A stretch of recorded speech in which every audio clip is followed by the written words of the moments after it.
The sky over Cairo Station fractured without warning, a jagged wound of fire and falling metal that turned routine transit into catastrophe. Elias Mercer felt the shock before he heard it, a violent shudder traveling through the deck and up his legs, rattling bone and breath alike. Around him, travelers screamed as lights flickered and gravity stuttered, and the wide concourse filled with drifting smoke and the smell of burning insulation. Elias's first instinct was not fear but calculation, the quiet habit of a man who had learned to survive by thinking faster than panic aloud. Lyra's small hand tightened around his fingers. She looked up at him with wide, searching eyes, trusting him to translate chaos into safety. Elias knelt, bringing himself level with her, and forced calm into his voice even as alarms wailed in alien tongues overhead. "Stay close," he said, squeezing her hand. "No matter what happens, you don't let go." She nodded once, jaw set with a seriousness that broke his heart and strengthened it in equal measure. They had come to Cairo Station to leave the war behind. Human space was shrinking, borders collapsing under pressure from powers that measured life by utility instead of meaning. Elias had sold his tools, his ship shares, everything that tied into places already lost, for 2 passage tickets home. He had promised Lyra stars without gunfire and sleep without sirens. That promise shattered when the station shook again, and something vast and predatory announced itself through the hull. The Virex arrived like owners reclaiming property. Armored figures poured into the concourse through ruptured bulkheads, tall and sharp-limbed, weapons humming with contained violence. Their movements were precise, rehearsed, utterly unconcerned with the people scrambling before them. A translated broadcast rolled across the station, cold and efficient, ordering compliance and surrender in the name of the Dominion. Elias felt Lyra tremble, and he drew her closer, turning his body into a wall by instinct rather than decision. They tried to run. Smoke thickened, and the crowd surged toward emergency gates that sealed shut as systems failed. Elias pushed forward, shielding Lyra with his shoulder, taking blows from panicked strangers without protest. He caught fragments of shouted rumors. Children taken, families separated, humans processed for relocation. He told himself they were exaggerations born of terror, yet each armored figure they passed seemed to confirm the worst. At the far end of the concourse, an evacuation corridor still glowed green.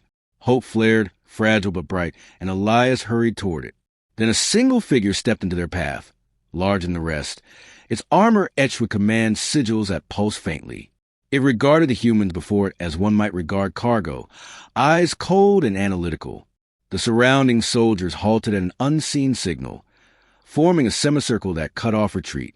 "You are obstructing Dominion operations," the commander said, its voice flattened by translation, but heavy with contempt. Its gaze fixed on Lyra, lingering just long enough to make Elias's stomach knot. "The juvenile will be surrendered for assessment. Compliance will be rewarded." Elias felt the moment settle into him, heavy and irreversible. There was no crowd to hide within now. No path left that did not lead through this creature. He shifted his stance and drew Lyra behind him, her forehead pressing into his back as if she understood without words. He tasted fear, sharp and metallic, but beneath it burned something older and steadier, a refusal he had carried since the day she was born. "I don't think so," Elias said, surprised by the firmness of his own voice. The alien's mandibles twitched. "You are just a father," it replied. "You have no authority here."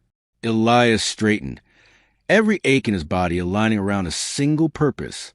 He spread his feet, anchoring himself to the deck, and kept his eyes on the commander as if daring it to look past him. "That's enough," he said quietly. The words were not a threat, yet they carried a finality that stilled the air between them, and for one suspended heartbeat, the future balance on whether he would be believed. Lyra breathed against his spine, warm and real, and Elias let that sensation ground him. Around them, weapons hummed, systems crackled, and unseen decisions raced through alien minds, calculating outcomes and acceptable losses. Elias did not calculate. He simply stood, a man shaped by long work, quiet love, and promises kept through exhaustion. He knew the moment would break one way or another, and that his choice had already been made. Whatever came next, the line was drawn, and he would not step back, because the cost of surrender was a future without his child, and that was a price he could not pay, Not now, not ever, not while he breathed. The commander's silence stretched, thick with calculation, while Elias felt a tremor in his legs threaten to betray him. He shifted his weight without stepping back, aware that any sign of retreat would be interpreted as permission. Lyra's fingers clenched in his jacket, and he reached behind himself, brushing her knuckles once. A small reassurance meant as much for him as for her. Around them, the concourse emptied as survivors scattered or dragged away, leaving the space eerily open, a stage prepared for a private reckoning. "You misunderstand your position," the commander said at last. "Your species survives by concession. You yield and you endure. You resist and you vanish." The alien gestured, and two soldiers advanced, their weapons angled low but ready. Elias recognized the tactic. The slow tightening meant provoke surrender before violence became unavoidable. His heart hammered, yet his mind remained strangely clear, sorting memories instead of strategies. He thought of Lyra learning to walk aboard a freighter, laughing as she toppled into his arms. He thought of the nights he'd spent awake, listening for distant explosions, promising himself that if the war ever reached her, it would have to go through him first. Those memories did not weaken him. They hardened him, turning fear into something purposeful. "You talk about endurance," Elias said, forcing breath into words. "But you don't understand it. Endurance isn't submission. It's standing when everything tells you to fall." He raised his empty hand slightly, not in surrender but to show he had nothing. "I'm not moving." One of the soldiers lunged, perhaps acting on impatience rather than command. Elias reacted without thought, pivoting and slamming his shoulder into the alien's chest. The impact sent pain flaring through his side, yet the soldier staggered, unbalanced by a human who refused to behave as expected. Shouts erupted, weapons lifting, and Lyra cried out as Elias stumbled back into position, arms spread protectively. The commander lifted a claw, halting its troops. Its gaze sharpened, no longer dismissive but intent. "You are irrational," it said. "That makes you dangerous." Elias managed a grim smile. "That's what they always say about us." The station groaned again, a distant rumble that shivered through the deck. Dust drifted from the ceiling, and emergency lights bathed the concourse in red. Elias knew the structure was failing. That time was narrowing alongside options. He crouched slightly, lowering his center of gravity, ready to absorb whatever came. If they rushed him, he would buy seconds. If they fired, he would try to shield Lyra from the worst of it. None of it felt like heroism. It felt like obligation. "Daddy," Lyra whispered, her voice small but steady, "I'm not scared." The words cut deeper than fear ever could. Elias swallowed hard and nodded, though she could not see him. "Good," he said. "Stay that way." The commander seemed to consider this exchange, its head tilting as if reassessing data. "Attachment impairs judgment," it said. "You choose extinction over efficiency." "I choose her," Elias replied. The answer hung between them, simple and immovable. For a moment, Elias thought he saw uncertainty ripple through the alien ranks, a hesitation born not of empathy, but of miscalculation. Humans were supposed to break earlier, quieter. This one had not. The commander straightened. "Then you will serve as an example." Its weapon powered up, the hum rising in pitch until the air itself seemed to vibrate. Soldiers fanned out, cutting off every angle, turning the concourse into a narrowing cage. Elias's pulse thundered in his ears, and sweat slicked his palms. Yet he did not retreat. He bent his knees and braced, drawing a slow breath, feeling the weight of Lyra against his back anchor him to the present. If this was where it ended, he would end it standing. The commander's claw began to descend, the signal that would turn threat into action. Elias tightened his jaw and fixed his gaze forward, committing every detail of the moment to memory. Whatever happened next would define more than his own fate, and as the alien prepared to strike, the station itself seemed to hold its breath, poised on the edge of violence yet to be unleashed. He thought fleetingly of all the small choices that had led here, each one ordinary until there some demanded something extraordinary. The ache in his muscles became background noise, replaced by a fierce clarity that stripped life down to a single truth. Whatever the outcome, Lyra would know he had not yielded easily. That knowledge mattered. It mattered enough to fill the space where fear had been, enough to steady his breathing as the alien's weapon glowed brighter, promising pain, promising finality, promising a test of resolve neither side could now avoid. The moment stretched, fragile, irreversible, alive. The commander's claw completed its descent, and the first shot tore across the concourse in a scream of light. Elias twisted instinctively, turning his body sideways as heat scorched the air, and the blast struck the deck where his feet had been a heartbeat before. The shock knocked him down, pain detonating through his ribs, but his arms stayed locked around Lyra as he rolled, shielding her head against his chest. She gasped, stunned rather than hurt, and he whispered her name until her breathing steadied again. The soldier surged forward, confidence restored by violence, and Elias knew running was no longer an option. He scrambled behind a shattered cargo pallet, dragging Lyra with him, his lungs burning as smoke thickened. His mind raced through useless calculations, measuring distance, counting enemies, discarding each thought as quickly as it formed. There would be no clever escape, no last-second bargain, only whatever he could endure. A second blast shattered the pallet, spraying fragments across his back. Elias cried out despite himself, the sound torn loose by pain, and felt warmth spreading under his jacket. Lyra's arms tightened around his neck, her fear finally breaking through her brave silence. "Daddy!" she sobbed, and the sound hurt worse than the wound. He forced himself to breathe slowly, pressing his forehead to hers. "Listen to me," he said. "You keep your eyes closed. You stay with me. No matter what, you don't let go." She nodded against him, tears soaking his collar, and he drew strength from the simple act of giving instruction, of still being her anchor. The commander advanced at a measured pace, directing its troops with precise gestures. "Observe," it said calmly. "This is the cost of defiance." Another soldier moved to flank Elias's position, weapon raised. Elias scanned the debris-strewn floor and spotted a fallen shock batten near the pallet's edge. Its casing cracked but intact. Hope flared, brief and dangerous. He lunged. Pain screamed through his side as he reached, fingers closing around the batten just as a shadow loomed over him. He swung upward with every ounce of strength left in him. The impact jolted his arms and sending the alien reeling back in surprise. The batten crackled, discharging wildly, and the soldier collapsed in a spasm of light and sound. The remaining troops hesitated, shocked by the sudden reversal. Elias did not pause.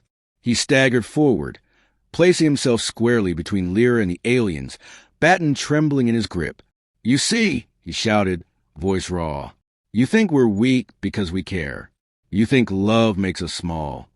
He took another step, daring them to meet him. "It's the only reason we're still standing." The commander's eyes narrowed. "Terminate him," it ordered. Weapons rose as one, their glow painting Elias in harsh color. He raised the batten, knowing it would not be enough, knowing this was the end of the line. Yet he stood tall, shoulders squared, every nerve alive. In that instant, he felt no regret, only a fierce clarity that stripped life down to meaning. He had chosen, and choice itself was victory. The station shuddered violently. Stronger than before, a deep reverberation that rattled teeth and sent soldiers stumbling. Alarms shifted pitch, and unfamiliar signals flashed across the concourse displays. The commander paused, distracted, and Elias felt the moment crack open like a fault line. Whatever was happening, it was big, and it was close. A new voice cut through the chaos, human and unmistakably furious, echoing from every speaker. "Unidentified forces. This is the Terran vessel Indomitable. Disengage immediately." The words carried authority and promise in equal measure. Elias sagged with relief, so sharp it nearly dropped him to his knees. But he held fast, clutching Lyra as if she were the gravity keeping him anchored. The commander turned, mandibles flaring in anger. "Impossible," it hissed. Human forces were eliminated. The reply came instantly, edged with grim satisfaction. "You missed a few."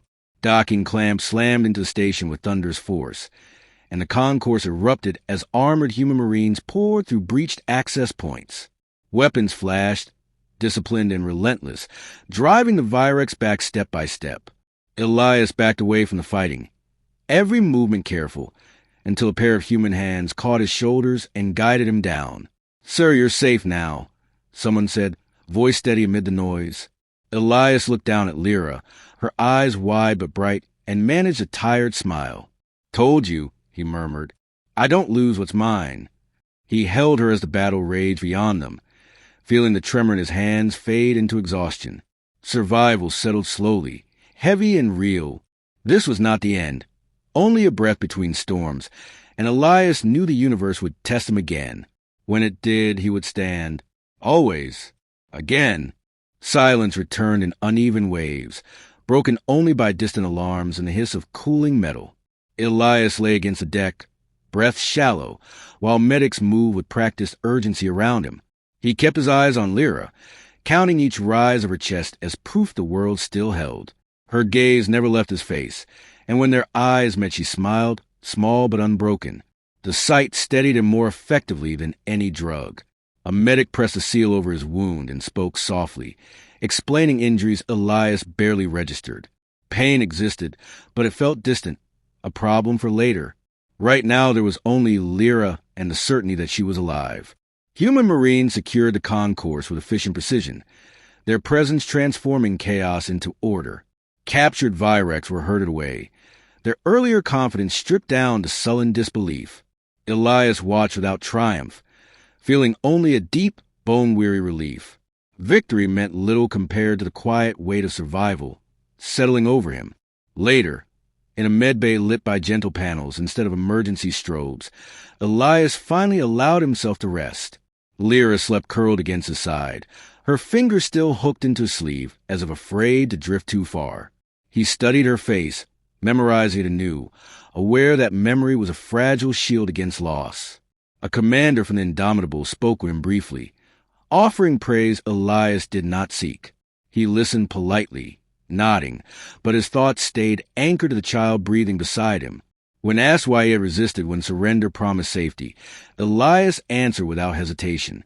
"Because safety that costs your soul isn't safety," he said. The words surprised even him, yet they felt true in a way that settled deep. In the days that followed, reports spread through human channels, carried faster than official briefings. They spoke of a father who stood unarmed before the Dominion and did not yield. Elias disliked the myth taking shape, but he understood its necessity. Stories could travel where fleets could not, planting resolve in frightened hearts. When Lyra woke and asked if the aliens would come back, Elias answered honestly. "They might," he said, smoothing her hair, "but we'll face that together." She accepted this with a solemn nod that reminded him how quickly she was growing. The thought filled him with both pride and sorrow, twin emotions he would carry forward. As transports prepared to depart, Elias stood at the viewport, watching Cairo Station shrink into the stars. It bore scars now, like everything else touched by war, yet it still existed. He considered the future uncertain and dangerous, and felt no desire to hide from it. Fatherhood had not made him fearless. It had made him committed. That distinction mattered. Lyra slipped her hand into his, warm and trusting, and he closed his fingers around hers. Whatever lay ahead would demand the same choice again and again. Elias knew he would answer it the same way every time. The Indomitable's engines thrummed, a steady promise beneath the floor, and the stars shifted as the ship turned. Elias felt the motion through his boots and welcomed it, proof that they were moving on. Behind them lay terror and fire. Ahead lay work, vigilance, and quiet labor rebuilding. He understood now that courage was not a single act, but a disciplined practice daily. This understanding did not make him larger than life, only more human. As the ship cleared the station, Elias rested his chin on Lyra's hair and closed his eyes. Sleep came slowly, weighted with memory, yet it came. In dreams, there were no aliens or alarms, only open sky and a child's laughter. When he woke, resolve remained quiet and unshakable. The universe was vast and often cruel, but it was not entitled to his daughter. That belief would guide every step he took from this moment forward. Elias opened his eyes to the hum of travel and the warmth of Lyra's hand, ready, not for glory, not for revenge, but for the long task of protecting one small life. In choosing that task, he felt a purpose strong enough to outlast fear. The journey ahead would test him in ways he could not predict, yet he welcomed it. For the first time since the war began, the future felt like something he could meet. He tightened his grip gently, a silent vow renewed without words. Whatever darkness waited among the stars, it would find him standing. And somewhere in that vastness, hope endured, stubborn and human. The ship carried them onward, and Elias allowed himself to believe that was enough. For now, survival had become something gentler, shaped by love, and that would sustain him. He held to it as the stars stretched ahead, patient, waiting. The story was not finished.